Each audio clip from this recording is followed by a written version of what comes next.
जय श्रीकृष्ण. श्रीमद भागवत दशमस्कंद. विषय कृष्णविरहात गोपींची अवस्था. भगवंताचे अंतर्धान होणे म्हणजे काय. तसे तर भगवंत सर्वत्र सर्वव्यापी आहेत. ते अदृश्य तर होऊच शकत नाहीत. तर मग अंतर्धान होण्याचा अर्थ असा आहे की जीवाच्या डोळ्यावर म्हणजेच दृष्टीवर अभिमानाचा पडदा येणे आणि त्यामुळे प्रभूंचे न दिसणे. गोपी जीव अभिमानाने फुलला आणि भगवान श्रीकृष्ण अदृश्य झाले. ब्रजवासी असे मानतात की त्यावेळीच भगवंताने कृष्णाने पितांबर आपल्या चेहऱ्यावर ओढून घेतला होता. तेव्हा सर्वांना वाटले की ती देखील एक गोपीच आहे. परमात्मा तर सर्व व्यापक आहे. गोपी त्यांना बाहेर शोधत असतात, परंतु रासमंडळात शोधत नाहीत. भगवंताला तर आपल्या हृदयातच शोधायचे असते, परंतु अज्ञानामुळे जीवाला काही सुचत नाही. जीवामध्ये अभिमान उत्पन्न झाल्यावर साधन उपेक्षित होते. भगवान अचानकपणे अंतर्धान पावलेले पाहून गोपी दुःखाने व्याकुळ झाले. श्रीकृष्णाची चाल, प्रेमपूर्वक स्मितहास्य, विलासयुक्त नेत्रकटाक्ष, मनोरम प्रेमालाप, वेगवेगळ्या प्रकारच्या लीला आणि हावभाव यांनी त्यांचे चित्त वेधून घेतले होते. त्यामुळे कृष्णमय झालेल्या गोपी श्रीकृष्णाकडे वेगवेगळ्या कृतीचे अनुकरण करू लागल्या.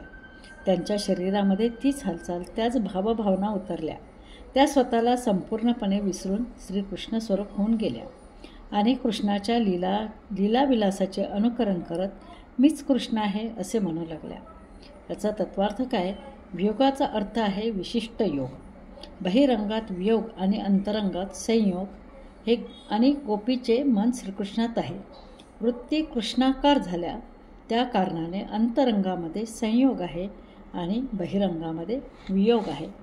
सगुण लीलेत वियोग झाल्यामुळे गोपी बावऱ्या झाल्या होत्या. त्यांना हेही लक्षात आले नाही की फूल, झाड, पान हे जड असून बोलू शकत नाही. कारण भगवंत अंतर्धान पावल्यावर त्या वेड्यासारख्या धावत सुटल्या होत्या. झाडाला, वेलींना सगळ्यांना विचारत होत्या की माझा कृष्ण पाहिला का, माझा कृष्ण पाहिला का. आणि सगळ्या जड पदार्थांना त्या विचारत होत्या की माझ्या कृष्णाला तुम्ही पाहिल्या का. अर्थातच त्याचं उत्तर त्यांना नाही मिळाले. सर्वजण परत आल्या आणि श्रीकृष्णाने केलेल्या सर्व लीलांचे अनुकरण करू लागल्या. एक जण पुतना झाली तर दुसरी श्रीकृष्ण होऊन स्तनपान करू लागली. कोणी छकडा झाली तर कोणी बाळकृष्ण होऊन रडतच त्याला पायाची ठोकर मारून उलथून टाकले. अशा अनेक प्रकारच्या लीला त्या करू लागल्या. कृष्ण चिंतनात बुडालेल्या गोपी कृष्णाची येण्याची वाट पाहून कृष्णाचेच गायन करू लागल्या. तेच गोपीगीत म्हणून प्रसिद्ध झाले. गोपीगीत हे अत्यंत भावपूर्ण गीत आहे. जेवढे अधिक याचे पठण, पाठन, श्रवण, मनन तसेच अर्थानुसंधान यांच्याबरोबर आपण करू, त्याच्यामध्ये जास्ती रममान हो, त्यांनाच या दिव्य रसाची अनुभूती येत राहते. गोपींना असे वाटते की भगवान श्रीकृष्ण परमात्म्याच्या वेणुनादाने मंत्रमुग्ध होऊन आपण भगवान श्रीकृष्णाकडे जसे खेचल्या गेलो, वेळेचे भान न ठेवता व्रजभूमीतील वनाकडे घरदार सोडून धाव घेतली, तसेच भगवान श्रीकृष्ण आमच्या या गीताने आमच्याकडे आकृष्ट होऊन आम्हाला दर्शन देतील. गोपींनी आपले गीत प्रारंभ केले आणि घडले तसेच. गोपीगीत संपल्यावर भगवान श्रीकृष्ण त्यांच्या मध्यभागी प्रकट झाले. त्यांची मुखकमल स्मित हास्याने खुलले होते. गळ्यात वनमाळा होती. पितांबर धारण केला होता. त्यांचे हे रूप कामदेवालाही मोहविणारे होते. थोर अशा आचार्यगणांचे म्हणणे आहे की जसे या गोपी गीताच्या महात्म्याने गोपींना भगवंताचे दर्शन सुलभ झाले, तसेच जो कोणी या गीताचे श्रद्धा भक्तीसहित श्रवण मनन करतील किंवा विवेचन करतील त्यांना पण भगवान श्रीकृष्णाचे दर्शन सुलभ रीतीने होईल.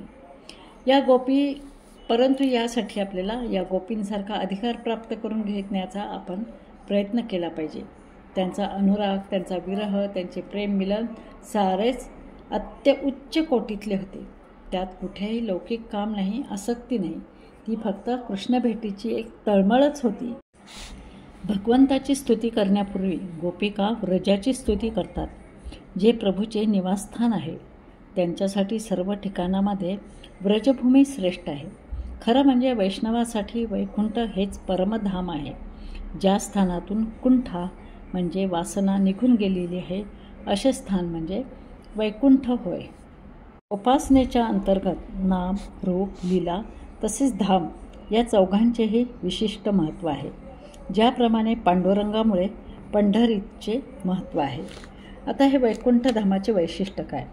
जसे लीला करण्यासाठी भगवान श्रीमन्नारायण विष्णूचे अवतरण होत असते, तसेच वैकुंठ धामाचे सुद्धा अवतरण होत असते.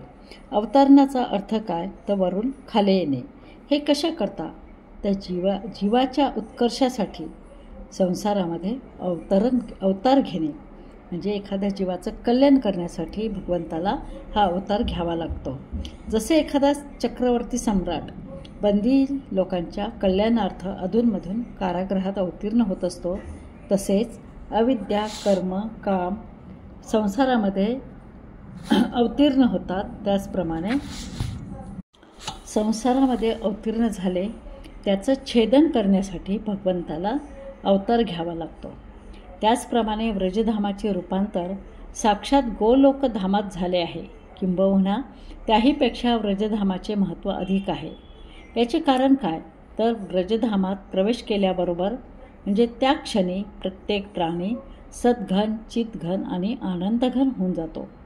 गोपी म्हणतात, हे श्यामसुंदर, स्वभावताच उत्कर्षाला प्राप्त झालेले व्रजधाम तुमच्या जन्मामुळेच किंवा त्याच्याही पूर्वीपेक्षा आता हे विशेष रूपाने उत्कर्षाला प्राप्त होत आहेत. एवढेच नव्हे तर ब्रह्मा, रुद्रादी देवादी देव पण ज्या भगवंताचे पदारविंद म्हणजेच त्यांच्या पायाला लागलेल्या धुळीची, रजकणाची सदा कामना करतात, ते देखील त्यासाठी व्रजधामात येतात आणि त्यांचे चरण देखील व्रजधामाला लागतात. शिवाय भगवान पदारविंद निवासिनी लक्ष्मीसुद्धा या व्रजधामात आल्यामुळे व्रजधामाची शोभा आणखीनच वाढलेली आहे. भगवंत प्रकट झाल्यावर सगळ्या गोपी भगवंताशी भांडू लागल्या की तुम्ही आम्हाला का सोडून गेल्या, कशाकरता आमचा असा छळ केलेला आहे. तेव्हा भगवंत म्हणतात की तुम्ही सगळ्याजणी सर्व काही सोडून माझ्याकडे आला आहात, तर मी तुम्हाला कसे काय सोडू शकतो?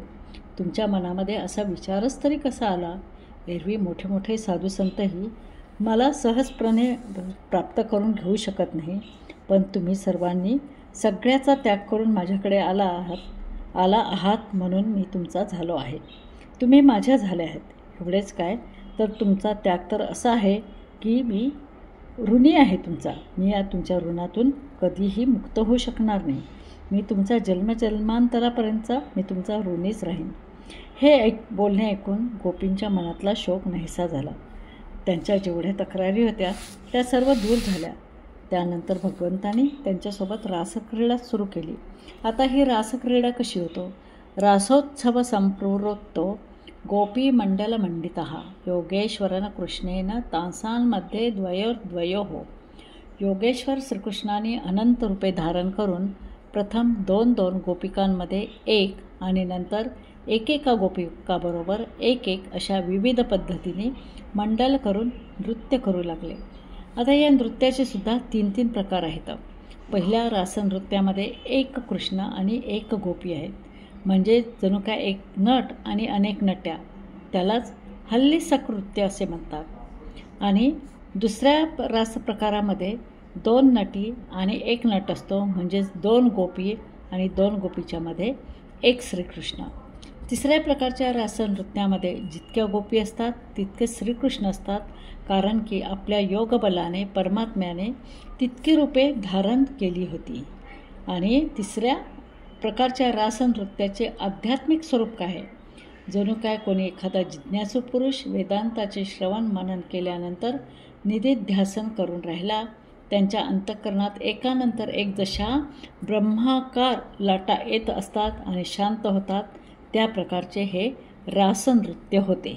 गोपींच्या कानावरील कमळे, गालावर रुळणारे कुरळे केस आणि घामाचे बिंदू यांनी ज्यांची मुखकमले शोभत आहेत, अशा गोपी भ्रमर गायक असणाऱ्या रासमंडळामध्ये श्रीकृष्णाबरोबर नृत्य करीत होत्या. त्यावेळी त्यांच्या बांगड्या, पैंजण आणि अन्य वाद्ये वाजत होती. तसेच त्यांच्या वेण्यामध्ये गुंफलेली फुले इतस्ततः विखरून पडत होती. त्यांना कधी छातीशी धरत, कधी हाताने कुरवाळत, तर कधी प्रेमपूर्वक नजरेने त्यांच्याकडे पाहत, कधी लीलेने मोठ्याने हसत श्रीकृष्णाने व्रजसुंदरीबरोबर क्रीडा केली. आता ही गोष्ट परीक्षिताला रुचली नाही. परीक्षित श्री शुकदेवांना विचारतात, भगवान श्रीकृष्ण ह्या स्त्रियाबरोबर ही कसली लीला करत आहेत? त्याचे उत्तर शुकदेव देतात. शुकदेव म्हणतात, भगवान श्रीकृष्ण व्रजसुंदरीबरोबर स्वप्रतिबिंब विभ्रमः असं रमण करीत आहेत. आणि हे रमण असे जरी म्हणत असले तर हे रमण सामान्य प्रतीचे नाही. एक पुरुष दुसऱ्याच्या स्त्रियाबरोबर नृत्य करीत आहे असा त्याचा अर्थ कदापि लावला जाऊ नये. म्हणून हे रमण कसे आहे? तर शुकदेव महाराज म्हणतात, ज्याप्रमाणे एखादे लहान मूल अनेक आरशामध्ये आपली अनेक प्रतिबिंबे बघून त्याच्याशी खेळू लागते, असे ते रमण आहे. तो छोटा मुलगा वास्तविक कोणाशी खेळत आहे? तर तो स्वतःच्या बिंब प्रतिबिंबाशी खेळत आहे. आपण त्याला विभिन्नतेने समजलो तरी वास्तविक तिथे विभिन्नता नसून एकच तत्व आहे. श्री शुकदेव येथे फार चांगले सांगत आहे की भगवान स्वतःच्या प्रतिबिंबाशीच खेळत आहे. मग त्यात कोणता विकार आला, कोणता अधर्म झाला की कोणते पाप घडले, काही विपरीत घडले का? त्यामध्येच रासलीलेचे रहस्य उलगडले गेले आहे. आपण लोक आपलाच धर्म, आपलीच मापे, परिणामे ईश्वरासाठी वापरत असतो. ही चूक आपण वारंवार करीत असतो. म्हणून या बाबतीत कोणी शंकाच घेऊ नये असे शुकदेव महाराज सांगतात. भगवान जरी स्वतःमध्ये रमणारे असले तरीसुद्धा त्यांनी जेवढ्या गोपी होत्या तेवढीच रूपे सहज धारण केली आणि त्यांच्यासोबत विहार केलेला आहे. गोपाल कृष्ण भगवान की जय.